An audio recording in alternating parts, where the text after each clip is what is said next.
secure, secure, secure.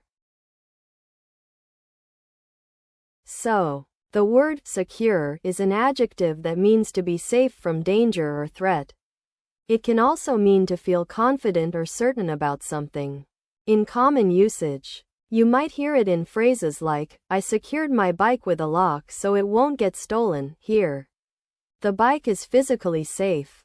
But you could also say, I'm feeling very secure about this job offer. In this case, the speaker feels confident or certain that they'll get the job. One special note to keep in mind is that secure and surrender can sometimes be confused with each other because of their similar spellings. But they have opposite meanings. While secure means to feel safe or in control, surrender means to give up or admit defeat. Here are 3 examples of how to use the word secure in different contexts. I'm trying to secure my laptop while I'm working on this project. So I've got a strong lock and password combination to prevent anyone from accessing it. As you can see, I've taken some necessary precautions to ensure that my work is protected. It's essential for me to be able to focus without worrying about someone snooping in. To be honest, I'm feeling pretty secure now that I've finished all the renovations on my house. The new security system and alarm are giving me peace of mind. We've also got a great home insurance policy just in case, so I can relax knowing we're covered. The company is committed to securing its customers' personal data by implementing state-of-the-art encryption software and conducting regular security audits. This not only protects our clients' information but also helps us maintain compliance with industry regulations and build trust with our stakeholders. It's a top priority for us as a responsible business. So, you want to know what secure means? Well, basically, it's when something is protected from being taken, damaged, or accessed by people who shouldn't be there. It's like having a safe place where your stuff can rest without anyone bothering it. Main characteristics of this concept are that it keeps things private, safe, and reliable, like when you lock your door to keep unwanted visitors out.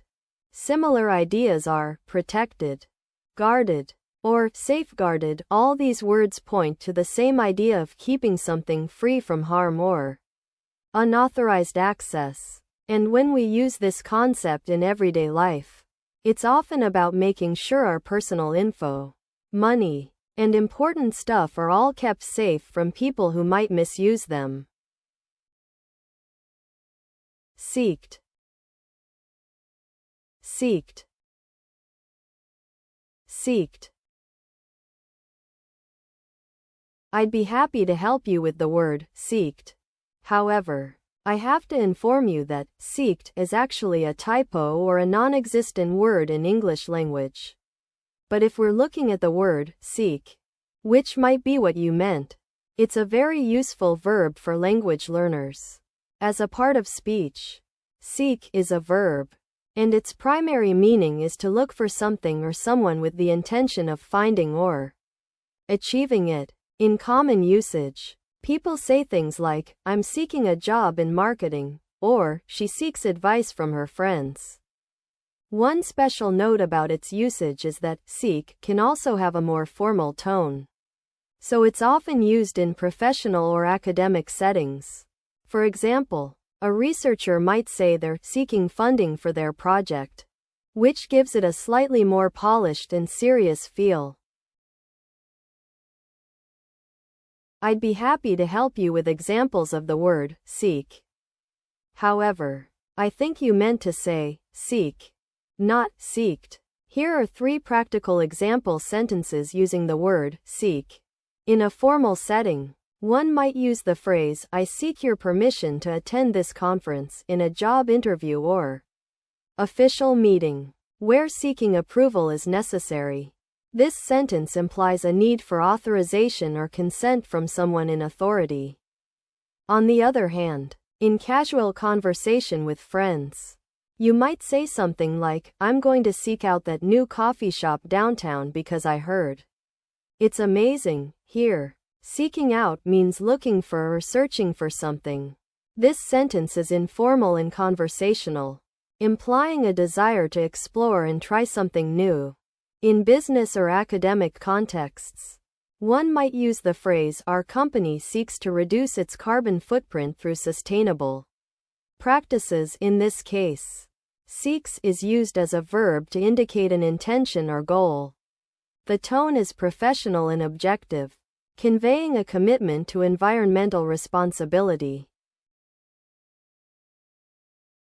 So you want to know about something that is essentially looking for information or answers to questions, right? Well, let me tell you about it. It's a process where people try to find out more about something by asking questions or gathering details. The main characteristics of this thing are that it involves curiosity and a desire to learn more about a particular topic or issue. People who do this often ask questions, read up on information, and talk to others to get a better understanding of what's going on. It's similar to the concept of investigation, research, or inquiry, all words that describe the act of looking for answers or trying to figure something out. When people use this process, they're usually trying to solve a problem, understand a situation, or find a solution to an issue. Does that make sense? Select. Select. Select. Let's break down the word select. As a verb, it generally means to choose something from a group of options, often because it is considered the best or most suitable. For example, I'll select the red pen for this task, or can you select the most interesting article for our news section? The key here is that we're not just picking something randomly, but rather making an intentional choice based on specific criteria. Now, when used as a noun, select often refers to a group of people chosen for a particular purpose, such as the team was made up of a highly skilled select from the university's tennis club. What's interesting is that this sense of select can also carry a connotation of being an elite or superior group. Lastly, when used in formal or academic contexts, be sure to keep in mind that select and choose are often used interchangeably. But technically, select tends to imply a more deliberate or refined choice. In a formal setting, someone might say, at the art museum, I had the pleasure of selecting a few pieces from the exhibition to feature in our company's annual report, which will be presented at next week's shareholders meeting. This sentence demonstrates a professional tone and usage, as it involves making a choice or decision within an organizational context. In a casual conversation, you might hear someone say, I'm trying to decide on what game to play tonight, so I'll just select one from the list and we can get started. Here, the word select is used in an informal setting, where a person is simply choosing or picking something for a social activity. In a business or academic context, someone might say, according to our latest market research, consumers are most likely to select products that offer free shipping and competitive pricing, which suggests that we should adjust our marketing strategy accordingly. In this example, the word select is used in a more formal and analytical sense, as it involves making a choice or selection based on data-driven insights. So you want to know about this thing that helps us pick out something from many options? It's actually quite straightforward. A certain action involves choosing the most suitable option or feature for a particular purpose, like picking a specific color scheme for your favorite website or selecting a type of music that fits your mood. This concept is often similar to concepts like choose or pick, but it implies a more deliberate and careful consideration of options to find the best one. When you do this action, you're basically saying, okay, I've got many choices, but which one will work best for me? It's used all the time in everyday life, from picking out clothes to deciding what type of food to order.